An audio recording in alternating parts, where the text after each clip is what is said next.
Con los platelmintos damos inicio al estudio de los bilaterios, porque a partir de ahora la mayoría de los organismos que vamos a ver tienen todo simetría bilateral. Continuamos con la organización en saco ciego que habíamos visto en nidarios y con el grupo de los protostomados, aunque lo pongo acá con signo de interrogación porque esta idea, este concepto de los platelmintos como protostomados ahora está en revisión, de acuerdo a los últimos estudios, en algunos grupos de platelmintos. Parece que esto no es tan así. Por ahora lo vamos a seguir incluyendo dentro de los protostomados, aunque la taxonomía de todo el grupo de los que llamamos platelmintos está en pleno proceso de revisión e incluso se están separando varios grupos, constituyendo filums aparte, y las relaciones dentro de platelmintos y de los platelmintos en general con otros grupos también está en proceso de revisión y probablemente se termine dividiendo en varias cosas distintas. En cuanto al nivel de organización, dejamos el nivel tisular que habíamos visto en nidarios y entramos a uno más complejos con órganos ya bien definidos, que incluso en algunos ya se organizan como sistemas de órganos, pero en general se dice que platelmintos corresponden al nivel de órganos. Todos son triblásticos, es decir, acá aparece, además del ectodermo y el endodermo que vimos en nidarios, una nueva capa que es el mesodermo, que va a permitir la mayor complejidad corporal de los platelmintos y de los otros grupos que continúan a platelmintos, ¿no? Pero tenemos una organización de tipo acelomada, es decir, sin cavidades secundarias corporales. Todo el interna va a estar ocupada o rellenada con un tejido parenquimático que vamos a ir viendo en los distintos grupos. Y en cuanto a sus modos de vida, tenemos formas que son de vida libre, acuáticas, tanto marinas como de agua dulce o terrestres. Algunos son comensales y otros son parásitos, tanto ectoparásitos como endoparásitos de distintos sistemas de vertebrados y de invertebrados. Como les dije, la taxonomía del grupo está en pleno proceso de revisión. Y si consultan cualquiera de los libros de invertebrados más nuevos, van a ver que tiene una organización en grupos taxonómicos bastante diferentes entre sí, porque no hay un consenso amplio a nivel de las grandes categorías taxonómicas aceptado entre los distintos autores, ¿no? Van a observar muchas variaciones según cuál sea el autor que consulten. Acá en la cátedra adoptamos un criterio más conservador, vamos un poco retrasados si se quiere, pero que didácticamente ayuda a comprender mejor la organización de todo este grupo de organismos. Vamos a considerar estas clases que se mencionan acá, los turbelarios, monogeneos, trematodes y cestodes. Dentro de los turbelarios vamos a seguir considerando como platelminto en sentido amplio a este grupo de Nemertodermátida, Acelo, Xenoturbelida, que la mayoría de los autores actualmente ya lo consideran fuera de platelmintos en filum aparte, que se denomina Xenacolomorpha. Pero se agarran los libros más clásicos de invertebrados, como el Rupert Barnes o las primeras ediciones del Brusca o el Meglish, lo van a encontrar incluido dentro de platelmintos. Didácticamente conviene arrancar el estudio de los platelmintos con este grupo que tiene la organización más simple, más primitiva si se quiere, y resulta más fácil ir comprendiendo cómo se fueron produciendo los cambios morfológicos dentro de todo el grupo. Y una vez que se tiene una idea más global de la organización corporal de los platalmintos en sentido amplio, es más fácil entender después por qué los distintos autores prefieren organizarlos taxonómicamente de otra forma o separarlos incluso.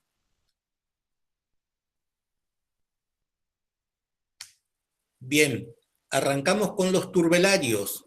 La mayoría de los turbelarios son de vida libre, marinos, de agua dulce o terrestres. Y según la complejidad del sistema reproductor se los divide en dos grandes grupos, pero estos grupos no tienen nada que ver con categorías taxonómicas, sino que son grupos morfológicos basados en las características del sistema reproductor. El grupo más simple, más primitivo, recibe el nombre de arcóforos, y los más complejos o derivados o evolucionados el nombre de neóforos. Dentro de los arcóforos vamos a tener a los acelos, catenúnlidos, macrostómidos y policládidos, que son los grupos más conocidos. Y dentro de los neóforos, los proseriados, los tricládidos, dentro de lo que está la planaria de agua dulce, y los rhabdocelos como grupos más representativos. ¿Cuál es la organización de tipo arcófora?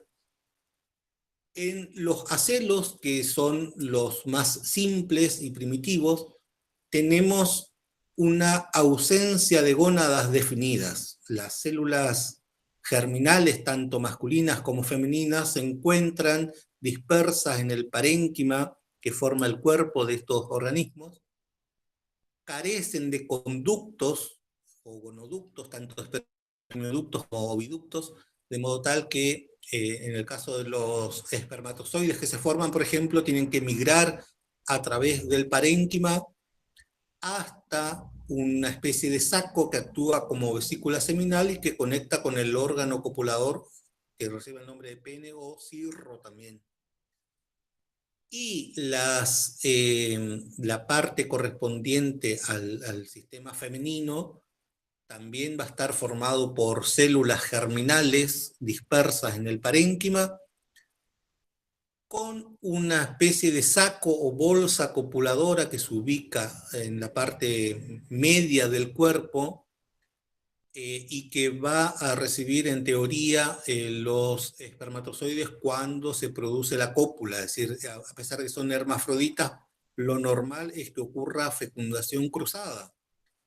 Pero en el caso de los acelos, esa fecundación, esa cópula, no necesariamente se da insertando el cirro en la bolsa copuladora, sino que la mayoría de las veces lo que ocurre es una impregnación hipodérmica, se llama. ¿Por qué? Porque el cirro se clava, se inserta en cualquier punto de la superficie corporal y los espermatozoides son liberados directamente en el parénquima y desde allí migran a través del parénquima hasta donde están los ovocitos para fecundarlo. Esto es en los acelos que tienen la organización más simple. Un paso más complejo se observan macrostómidos, donde ahí sí tenemos testículos, un sistema reproductor masculino bien conformado, con testículos diferenciados que se unen a un espermioducto. Esos espermioductos se unen formando una vesícula seminal, donde se almacena el esperma producido, una glándula prostática que produce líquido que ayuda a la movilidad de los espermatozoides, y un cirro o pene que actúa como órgano copulador. Y en la parte femenina hay un ovario bien definido que comunica directamente al gonoporo femenino. El siguiente paso se observa en los policládidos, donde ahí sí, además del sistema masculino bien desarrollado, vemos un desarrollo más completo del sistema femenino, con ovarios, con un útero bien desarrollado, con un gonoporo que comunica con una bolsa copuladora y oviductos que permiten conectar esa bolsa copuladora con el útero y los ovarios. En este sistema, en el sistema arcóforo, los ovocitos, los huevos producidos, son endolecíticos, es decir, almacenan el vitelo dentro de su citoplasma. En el tipo neóforo, en cambio, los huevos son ectolecíticos. ¿Qué significa eso? Que se van a acumular en células vitelinas nutricias, que son las encargadas de nutrir al huevo, al ovocito, que tiene muy poco vitelo en su citoplasma. Entonces, vamos a observar, en el caso de los proseriados, un vitelario separado del ovario, pero compartiendo un mismo conducto, que termina en un gonoporo femenino. Y el sistema masculino, formado por testículos, oviducto, vesícula seminal, con una abertura independiente. O sea, las dos aberturas genitales masculinas y femeninas van a estar separadas. En rhabdocelos, en cambio, vamos a ver que existe una única abertura que comunica con los dos sistemas reproductores, tanto masculino como femenino. Un único ovario que comunica con dos germovitelarios, o dos vitelarios, mejor dicho, que son las glándulas que van a producir las células vitelinas o nutritivas. Y en tricládidos, donde se ubica la planaria de agua dulce, vamos a ver dos ovarios que comunican con sus respectivos oviductos a un solo gonoporo donde desembocan los dos sistemas reproductores. Las características del sistema reproductor de Platelminto lo vamos a ver en detalle cuando veamos la parte de biología reproductiva.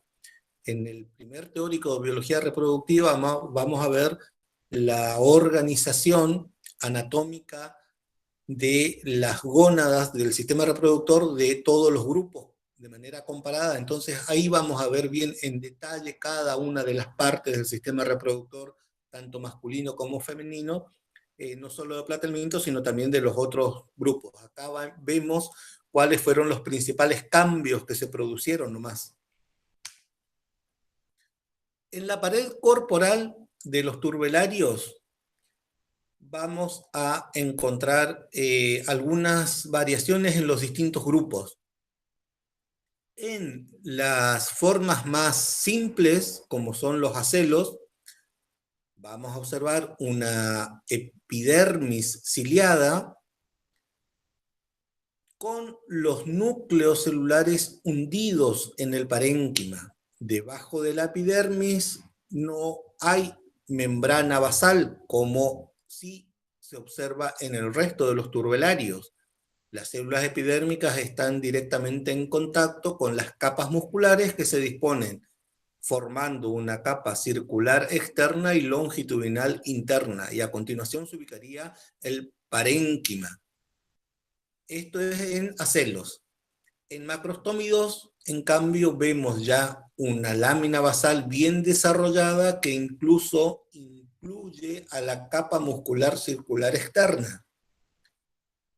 En tricládidos vemos cómo la lámina basal separa claramente el tejido epidérmico de las capas más internas. Incluso se observa la formación de una lámina reticular entre la lámina basal y las capas musculares que ayudan a un mejor soporte de la estructura corporal. En temnocéfalos, que habitualmente en los libros más antiguos se lo ubicaba como una clase separada. Así lo van a encontrar en las categorías taxonómicas que se les dejó para el práctico, formando una clase llamada temnocefalea. Actualmente se admite que es un orden dentro de la clase turbelaria. No nos vamos a detener mucho en las disquisiciones taxonómicas, vamos a ver simplemente cómo están organizados. Las diferencias que se observan es la falta de cilios en las células epidérmicas y la organización sincitial de toda de ese tejido epidérmico, a diferencia de los otros grupos que tienen una organización celular con uniones celulares entre las células epidérmicas. En todos se observan este velo terminal formado por una red de microfilamentos y filamentos intermedios que se ubican inmediatamente por debajo de los cilios y las microvellosidades que presentan, y que ayudan a un mejor soporte y contención de toda la estructura corporal. Se supone que es una estructura de sostén. En los acelos vemos que, si bien tienen cilios, pero carecen de microvellosidades que sí aparecen en los restantes grupos. Y en los ternocéfalos, entonces, solamente microvellosidades y ausencia de cilios.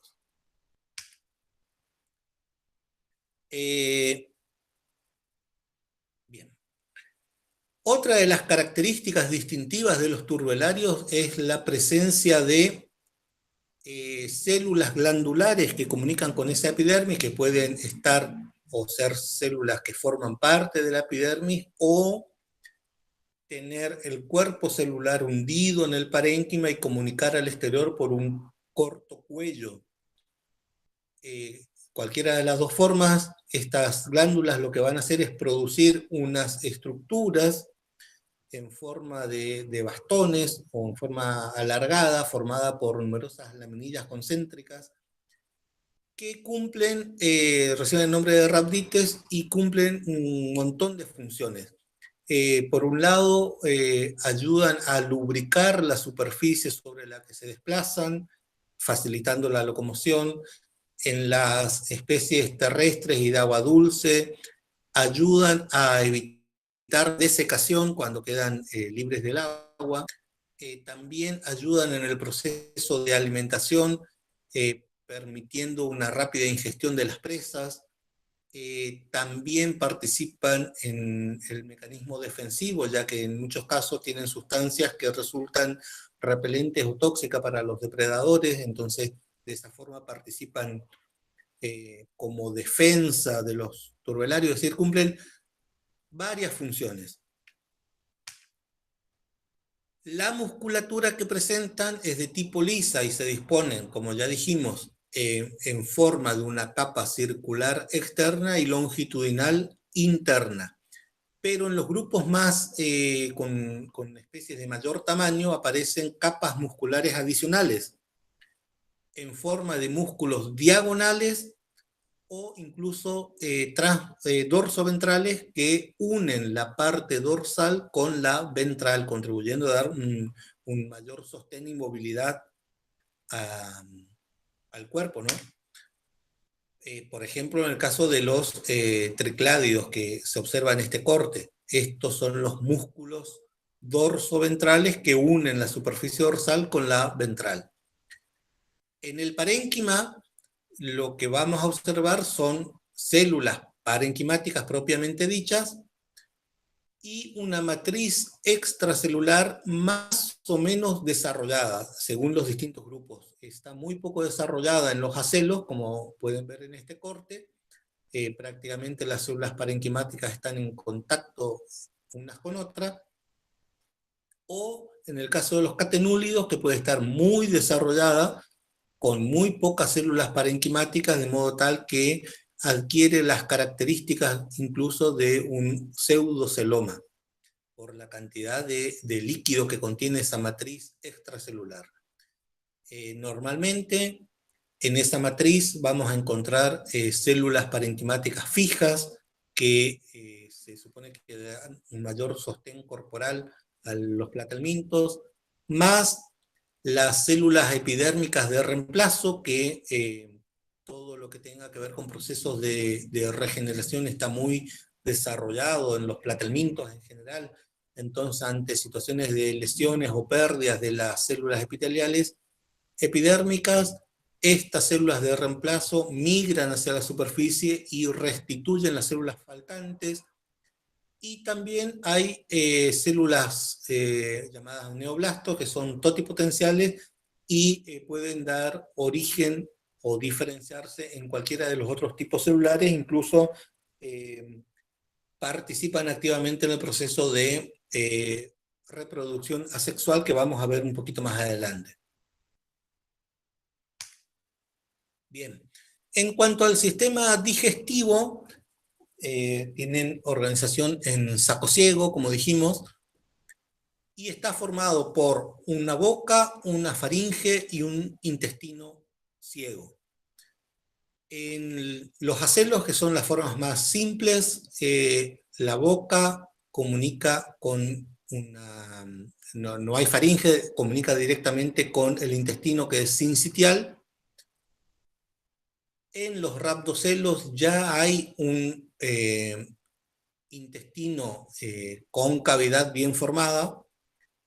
Ahí sí hay una faringe muy corta, muy simple, como se observa acá, en catenúlidos, en macrostómidos. Esa faringe está tapizada por las mismas células epidérmicas, más algunas células glandulares que cumplen distintas funciones, pero que ayudan al proceso de ingestión de presas. Y se continúa con un intestino que por lo general es ciliado. La tendencia evolutiva en relación al sistema digestivo es ir aumentando su superficie mediante la ramificación y el plegamiento de esas ramas, de modo tal que pasamos de una organización de tipo lineal, como se observa en rhabdocelos y en macrostómidos, a una de tipo ramificada, como se observa en tricládidos y policládidos. En tricládidos hay 3 ramas principales y en policládidos hay varias ramas principales que comunican con la faringe.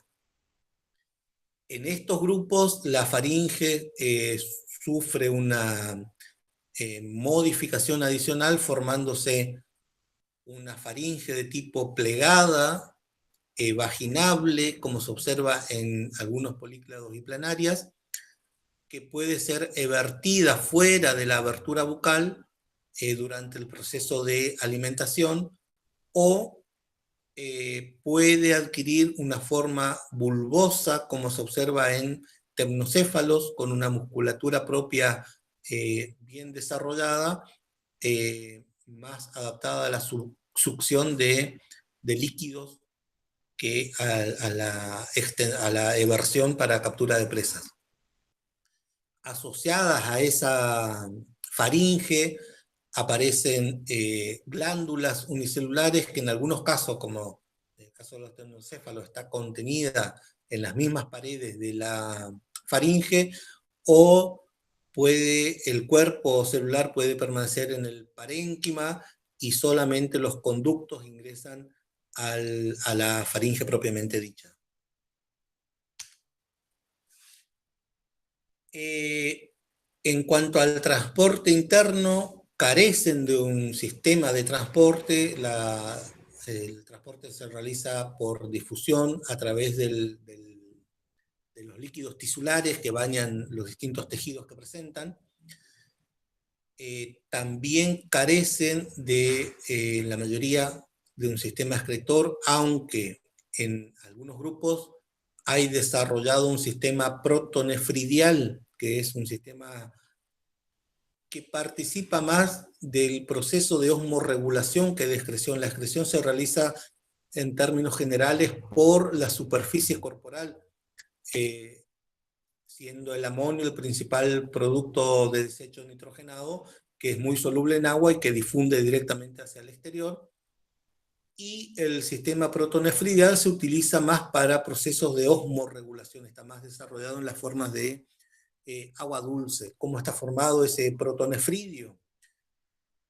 Básicamente lo van a ver en detalle cuando veamos toda la arte de excreción en los distintos grupos, pero básicamente está formado por unas células llamadas célula en llama o célula flamígera o cirtocitos o solenocitos, recibe distintos nombres, que es en cierta forma parecida a un coanoflagelado o a un coanocito. Una célula en forma de copa, solo que en vez de tener un único flagelo rodeado por microvellosidades, tiene un manojo de flagelos, y el movimiento de ese manojo de flagelos es lo que da esa apariencia de llamas moviéndose y que da el nombre a este tipo de célula. El movimiento de flagelos lo que hace es producir una corriente de los líquidos tisulares que ingresan por las aberturas de las microvellosidades y comienza a circular por un sistema de conductos que, según el grupo, puede comunicar al exterior a través de un único gonoporo o presentar varios gonoporos que se ubican a intervalos regulares hacia los lados del cuerpo. Eso es variable en los distintos grupos. En cuanto al sistema nervioso, en las formas más primitivas se observa un anillo nervioso en el extremo anterior, del cual parten cordones nerviosos tanto hacia la parte más anterior como hacia la parte posterior. Esos cordones se organizan en cordones dorsolaterales, dorsales, ventrolaterales y ventrales. En los políclados se observa ya un proceso de cefalización más avanzado con un engrosamiento en la parte dorsal de ese anillo, formando dos lóbulos bien notorios, con un par de cordón nerviosos posteriores, pero que se ramifica formando un plexo nervioso subepidérmico. Mientras que en los tricládidos observamos un mayor proceso de cefalización.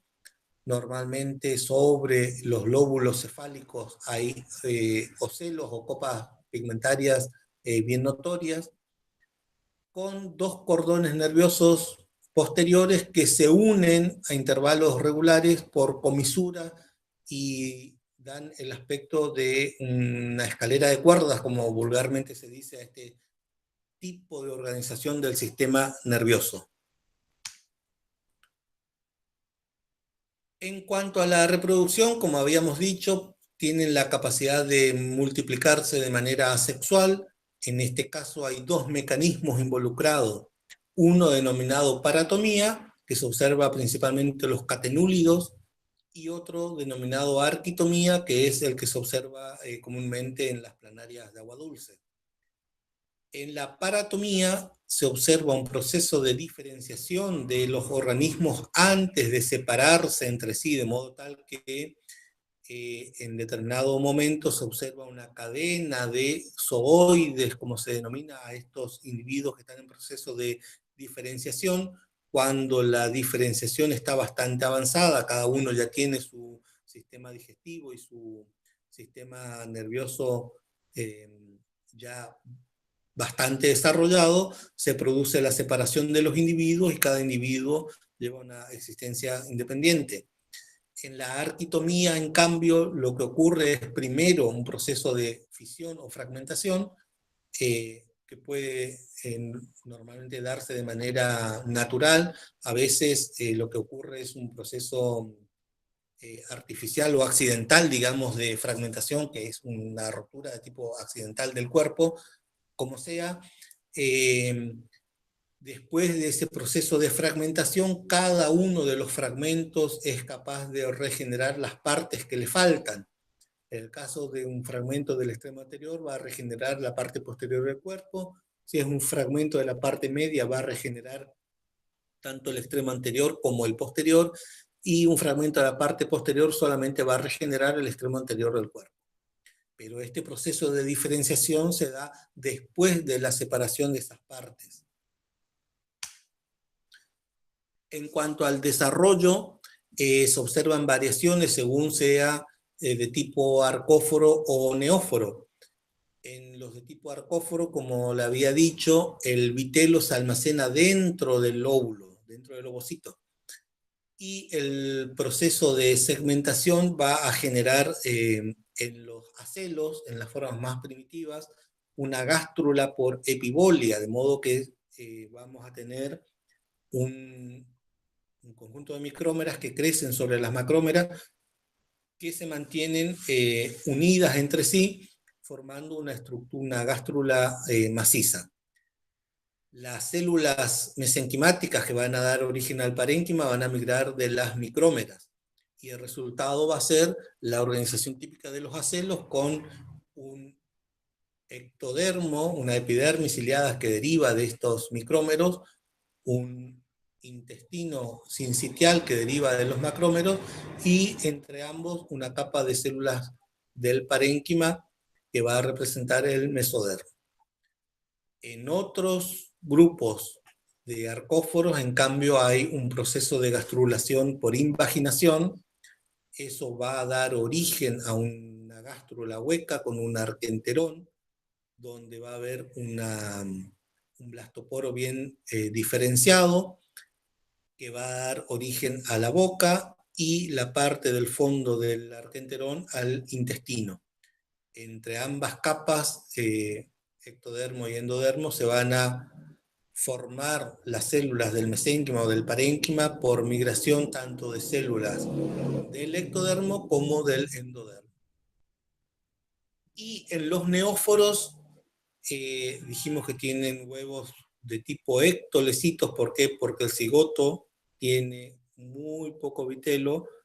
El vitelario aporta las células vitelinas o nutritivas que rodean a ese cigoto. Y todo este conjunto va a estar rodeado por la cápsula o cáscara del huevo. Cuando se inicia el proceso de segmentación, las células nutritivas no se van a dividir, solamente el cigoto es el que va a sufrir los procesos de división para dar origen al embrión. Durante ese proceso de segmentación, las células nutritivas van a ir liberando parte de su contenido para nutrir esas células embrionarias, hasta que llega al estado de gástrula. Una vez que se produce la gastrulación, generalmente por invaginación, se abre el intestino primitivo, que es el arquenterón, y el blastoporo ya comienza a funcionar como boca incluso antes de la eclosión de la forma larval, o en el caso de los triclarios que tienen desarrollo directo, antes de alcanzar la morfología completa. Y ya comienza a alimentarse de los remanentes de las células vitelinas que están dentro de la cápsula. Y las células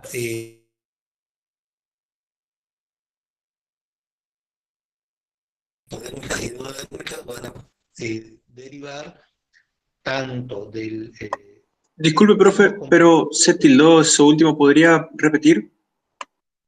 ¿A partir de dónde? Más o menos, sí, de la formación del blastoporo. Ajá.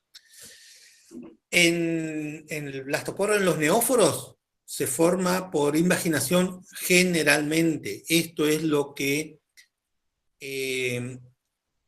está en revisión actualmente. En grupos conocidos como Dugesia se forma por invaginación, o sea, se forma una gástrula de tipo hueca con un arquenterón y un blastoporo bien desarrollado.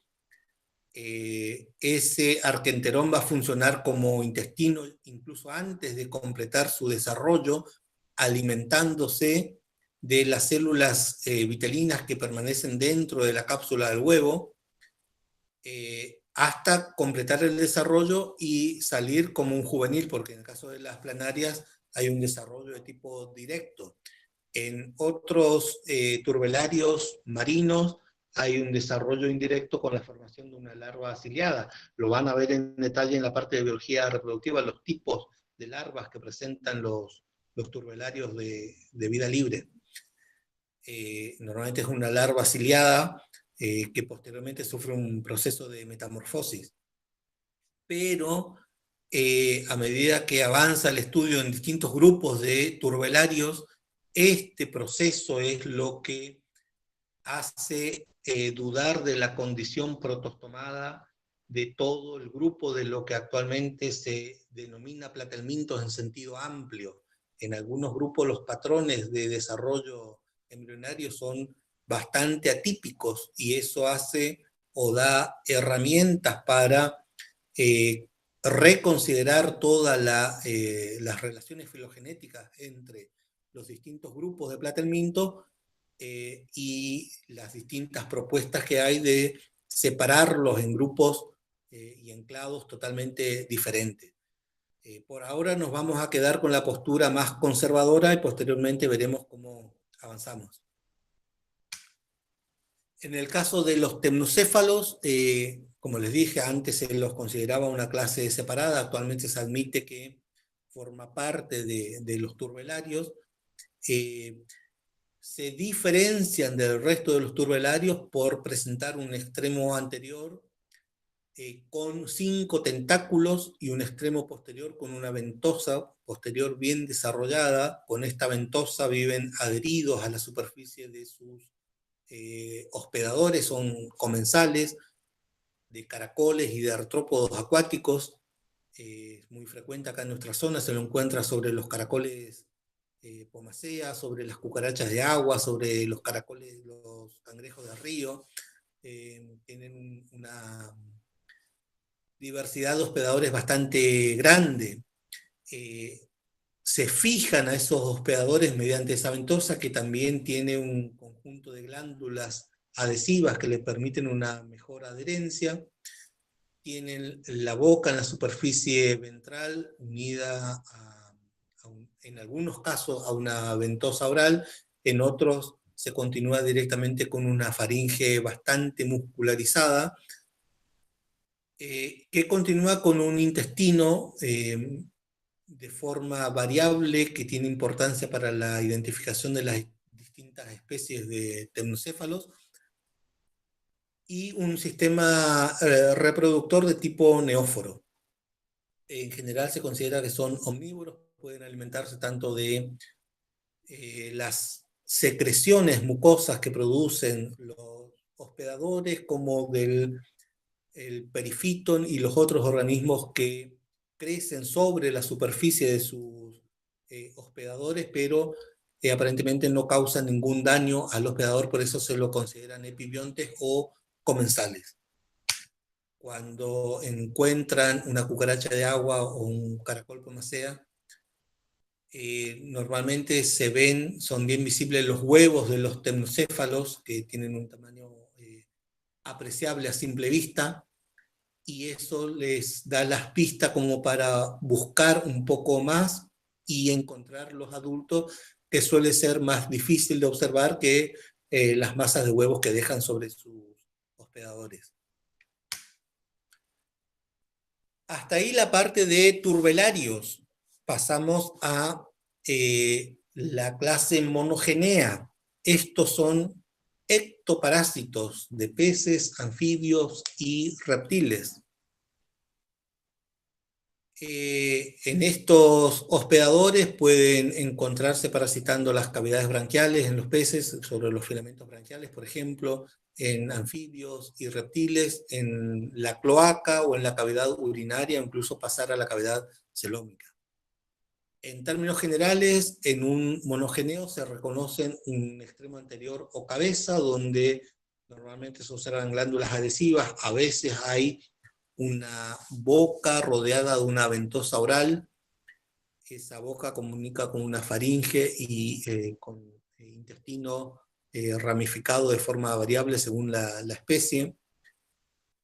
Después de ese extremo anterior hay una región denominada tronco, que alberga los principales órganos corporales, y una parte posterior que es característica del grupo, que se denomina opistoaptor, que puede estar formada por ventosas o ganchos, o ventosas y ganchos. Es variable en los distintos grupos el número de ventosas y de ganchos que hay, e incluso tiene importancia taxonómica para la clasificación de este grupo. El aumento de los monogeneos es de tipo sincitial cuando es adulto. En algunos hay larvales ciliadas, pero una vez que alcanza el estadio adulto, pierden los cilios y tienen un tegumento sincitial. La mayoría tiene un sistema excretor protonefridial, un sistema reproductor de tipo neóforo, es decir, con vitelario bien desarrollado, y el nombre monogeneos hace referencia a que tienen un solo hospedador, por eso monogeneos significa una sola generación. Son hospedadores de tipo monoxeno serían. En esta clase se distinguen dos subclases que se denominan monopistocotilia o poliopistocotilia, y el nombre hace referencia a las características del opistoaptor que tienen. En los monopistocotilia tenemos una sola ventosa que puede o no llevar ganchos, el ejemplo argentino de nuestra región, este Tetrasepta disquisosepta, y dentro de los Poliopistocotilia vamos a encontrar el opistoptor dividido en en número variable de ventosas que pueden o no llevar ganchos, eso también es variable, y las especies más conocidas acá en Argentina es Neomacrovalvitrema argentinensis, y en los libros van a encontrar el ejemplo clásico de Diplosoma paradoxum, que es muy particular por la biología que presenta. Los órganos de fijación, entonces, las características de ese opistoptor es sumamente variable, tiene importancia taxonómica, por eso la forma, el número, la disposición de los ganchos que presentan o de las ventosas que tienen, si son ventosas con o sin ganchos, en qué número, en qué disposición se disponen, todos sirven como herramientas para la identificación de los grupos, tienen su importancia taxonómica. Algunos ejemplos de Monopistocotilia, como ya les dije, Tetrasepta disquisosepta, que es parásito de un pez marino, o Neomacrovalvitrema argentinensis, que parasita también otro pescado de importancia económica, por eso son bastante bien conocidos. Pero también encontramos, sobre todo por la importancia que tiene como plaga de peces de acuarios, a Dactylogyrus elegans y Diplosoma paradoxum, que lo van a encontrar en todos los libros prácticamente. En el caso de Dactylogyrus, se encuentra sobre los filamentos branquiales de numerosas especies de peces ciprínidos, que son los peces más comunes en los acuarios. Con la comercialización de los peces se distribuye también el parásito, así que actualmente tiene distribución cosmopolita. Sobre las branquias el daño que produce es bastante importante y puede incluso provocar la muerte del pez. De ahí la importancia que tiene desde el punto de vista comercial el control de esto como plaga, es considerado una verdadera plaga de acuarios. Y en el caso de Diplosoma paradoxo es bastante conocido por las particularidades de su ciclo. Del huevo eclosiona una larva que es ciliada, que recibe el nombre de oncomiracidio. Esa larva es la encargada de buscar un hospedador y fijarse a los filamentos branquiales. Una vez que se fija, pierde los cilios y se transforma en una larva diporpa. Esta larva tiene una ventosa en la superficie ventral y una papila en la superficie dorsal. Y permanece en este estado hasta que entra en contacto con otro individuo, con otra larva diporpa. Cuando entran en contacto, la ventosa ventral de uno se fija a la papila dorsal del otro.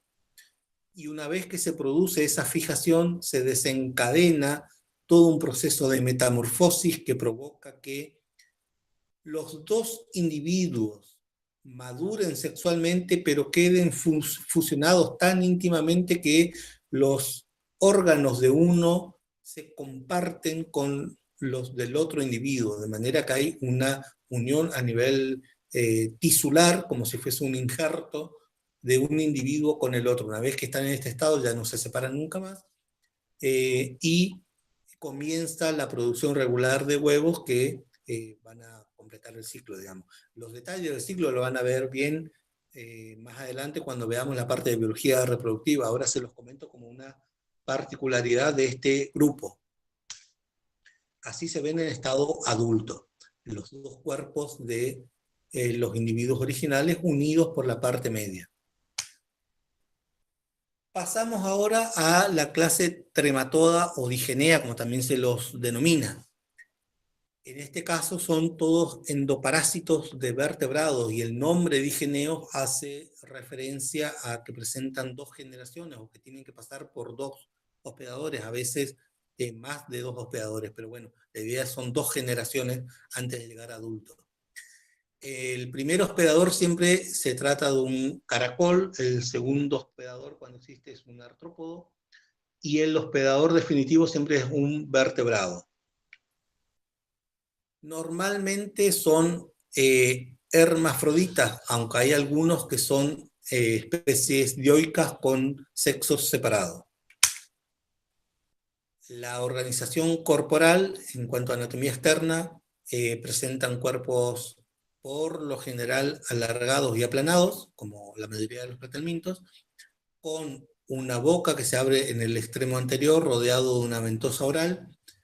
Esa boca comunica con una faringe muscular y esa faringe con un intestino ramificado. En la superficie ventral vamos a encontrar también una ventosa ventral o acetábulo, como también se lo llama, que sirve para fijarse al hospedador. ¿Dónde van a parasitar al hospedador definitivo? ¿En qué órganos? Hay algunos que se encuentran en el sistema digestivo, en el sistema respiratorio, en el sistema circulatorio, en el hígado, en diferentes órganos. ¿Cómo es la pared del cuerpo de un trematode? Vamos a tomar como ejemplo, como habitualmente lo hacen los libros de invertebrados, a fasciola hepática, que es el ligeneo más conocido y más analizado en los libros. Entonces, en los trematodes vamos a observar una pared corporal organizada en un tegumento que se divide en una zona externa que es sincitial y en una zona interna donde se encuentran los cuerpos celulares que comunican mediante puentes citoplasmáticos con ese sincitio externo. La superficie de ese tegumento externo sincitial va a presentar numerosas microvellosidades con muchas vacuolas, con varias funciones, entre ellas las nutritivas, a pesar de que tienen su boca, su sistema intestinal bien desarrollado, la superficie corporal también es capaz de absorber algunos nutrientes y participar en el mecanismo de defensa o inmunológico del parásito para evitar que el sistema defensivo del hospedador lo pueda atacar. Por debajo de la zona externa del tegumento va a haber una lámina basal bien desarrollada. Debajo de esa lámina basal vamos a encontrar la capa de músculo circular externa y longitudinal interna, y luego el parénquima característico de los platelmintos. En algunos, como en el caso de fasciola, en el tegumento externo vamos a encontrar espículas o espinas calcáreas que tienen como función provocar pequeñas lesiones en el hospedador para que libere secreciones que puedan ser capturadas por ese tegumento externo. El sistema reproductor de todos los trematodes es de tipo neóforo, pero acá vamos a encontrar algunas particularidades, sobre todo relacionado con el sistema femenino.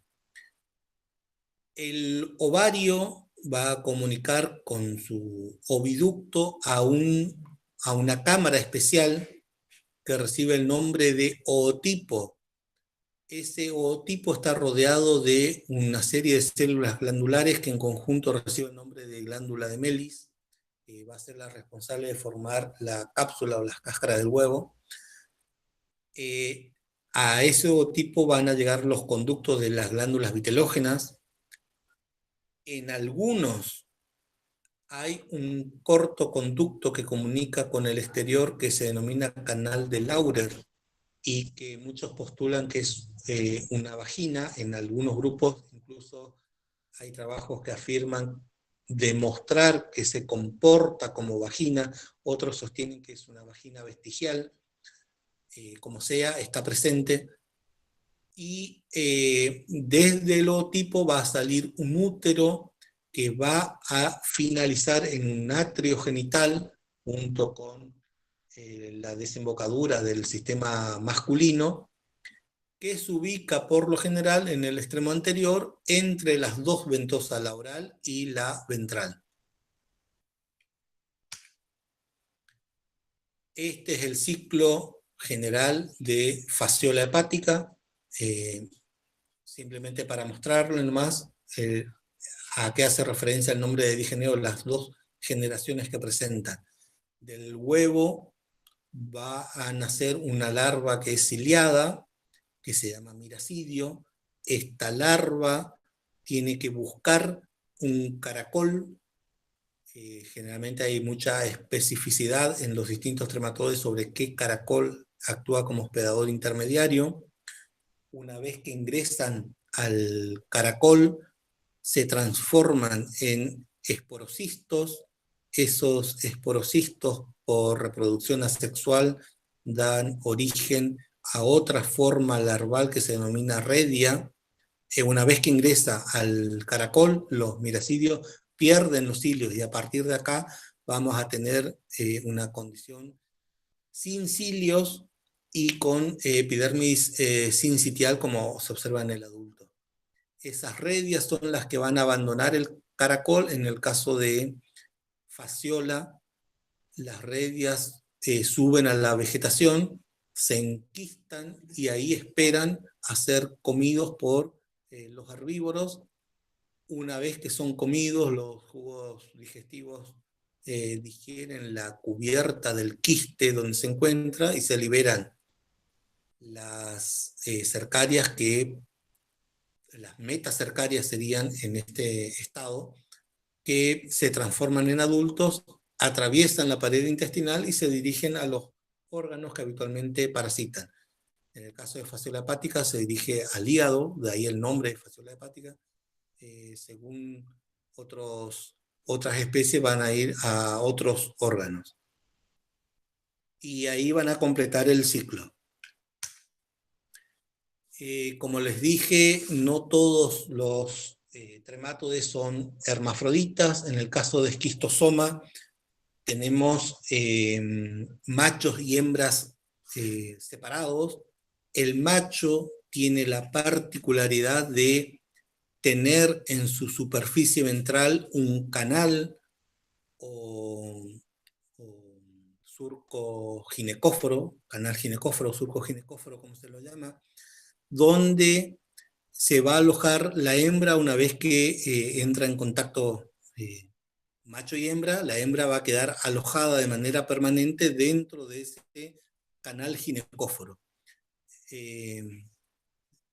Por lo tanto, el macho hay un dimorfismo sexual bastante evidente, con el macho de mayor tamaño que la hembra. El esquistosoma parasita al hombre, es parásito del sistema sanguíneo.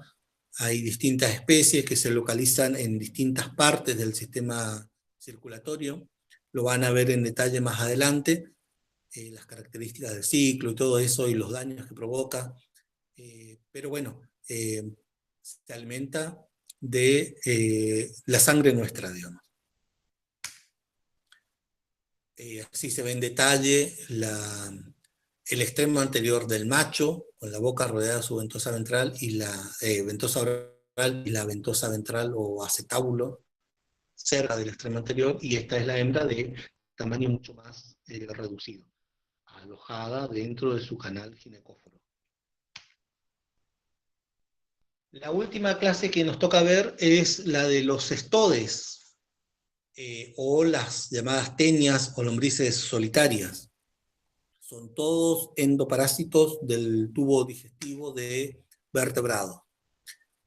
En su organización corporal se reconoce un extremo anterior o escólex, que tienen distintas estructuras como ventosas, ganchos y otras estructuras para la fijación al tubo digestivo del hospedador. Por debajo de ese escólex hay un cuello corto, que es una región proliferativa, a partir del cual se van a originar los proglótidos, que van a formar la mayor parte del cuerpo de una tenia, normalmente obviamente, ¿no? Ya vamos a ver que hay excepciones. Cada uno de esos proglótidos va a contener el sistema reproductor tanto masculino como femenino, son hermafroditas.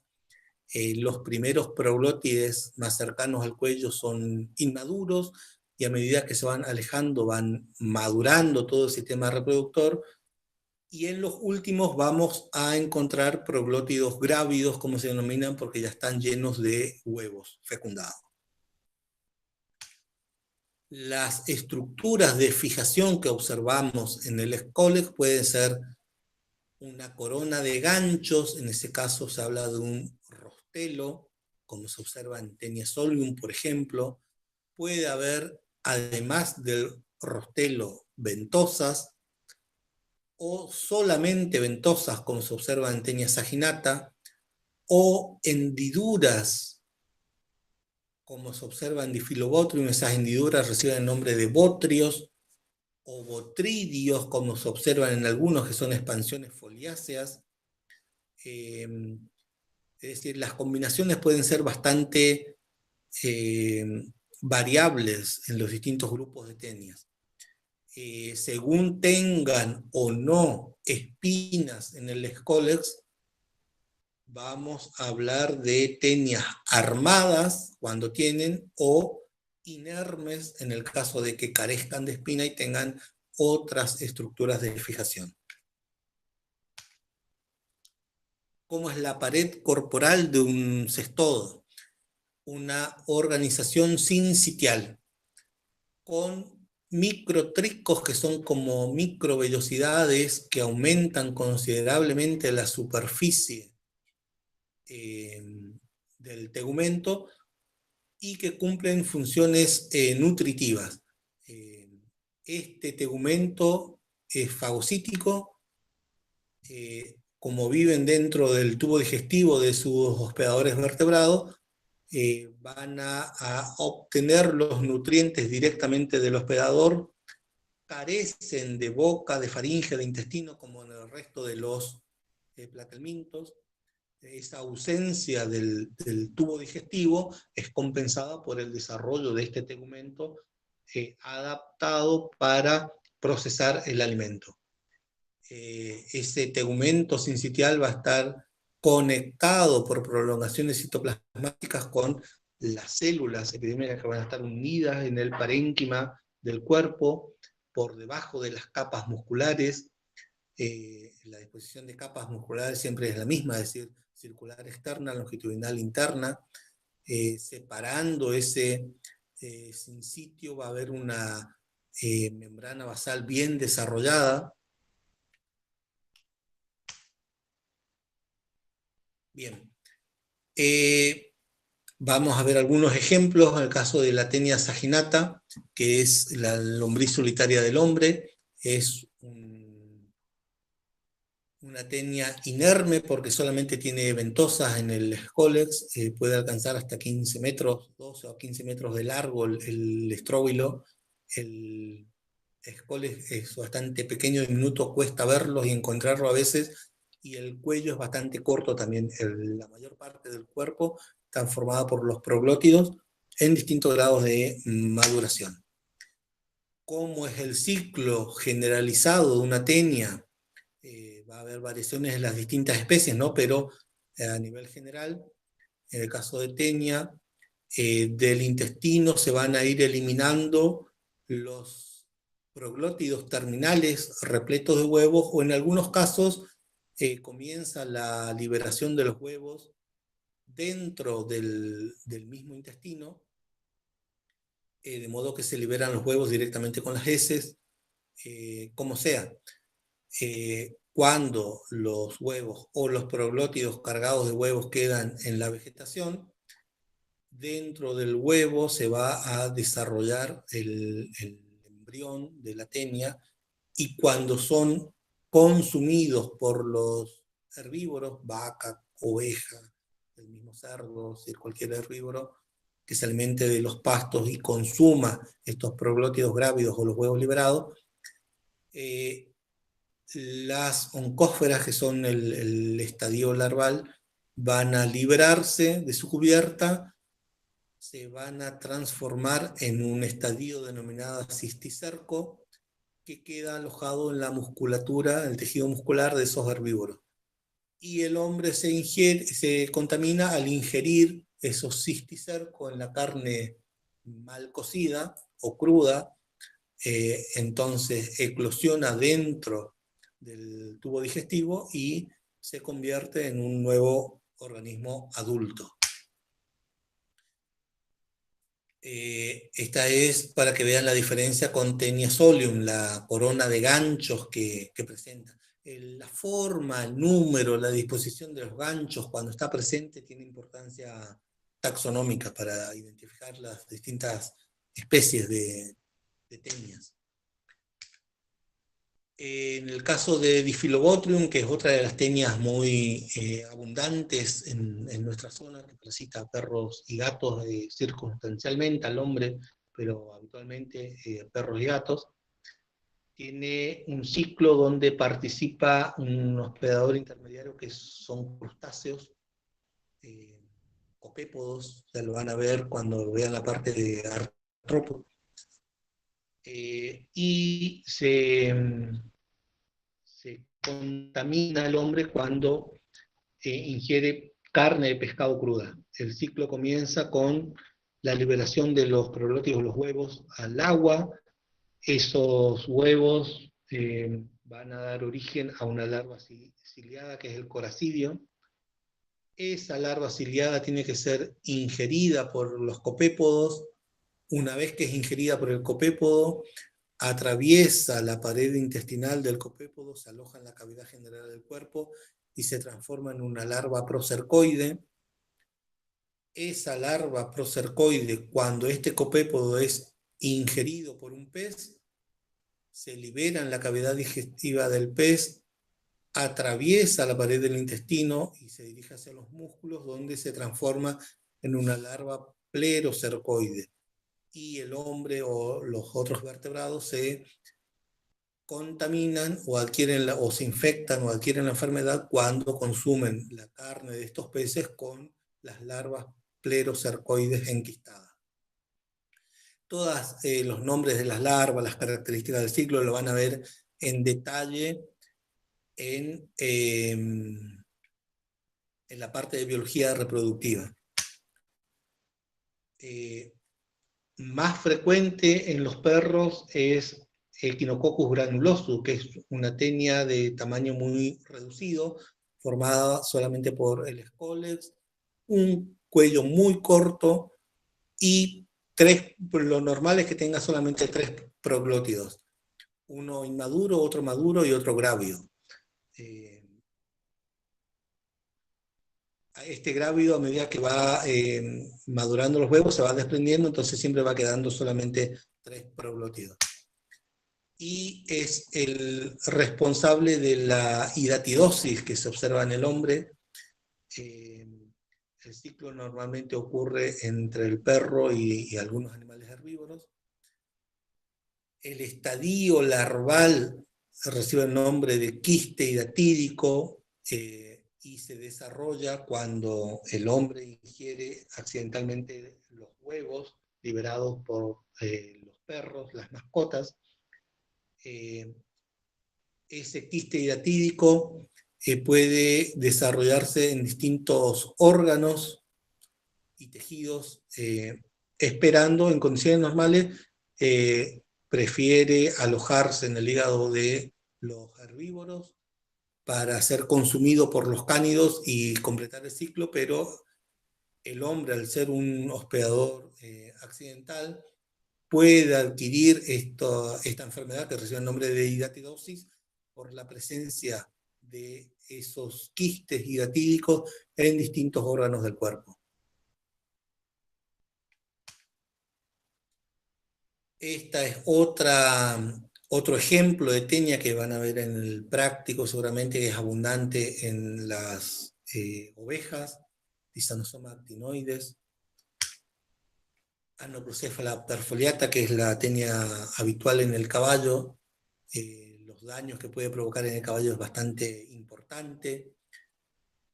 La forma que tiene también es muy característica. la presencia de ventosas y lóbulos distintivos en el escolex también es muy característica de este género. Cómo se observa cuando aparecen en las necrosis que se realizan, en las autopsias que se realizan a los caballos cuando mueren, porque en el caso de Anoprocéfala, la parasitosis, el nivel de parasitosis que puede llegar a producir es bastante elevado y puede llegar a provocar la muerte de los caballos. Y el ciclo de estas anoplocéfalas involucra la participación de algunos ácaros que viven en el suelo, es decir, con las heces del caballo se van a liberar los huevos, los prolóquidos maduros. Esos van a ser consumidos por ácaros que viven en el suelo y que habitualmente se ocupan de descomponer los desechos del estiércol del ganado. Una vez que esos ácaros ingieren los huevos, se van a desarrollar las larvas cisticercoides dentro de los ácaros, y esos ácaros van a quedar disponibles en el pasto, donde habitualmente se encuentran, y el caballo al alimentarse va a ingerir esos ácaros conteniendo las larvas cisticercoides que va a completar el ciclo, ¿no? Hasta ahí la clase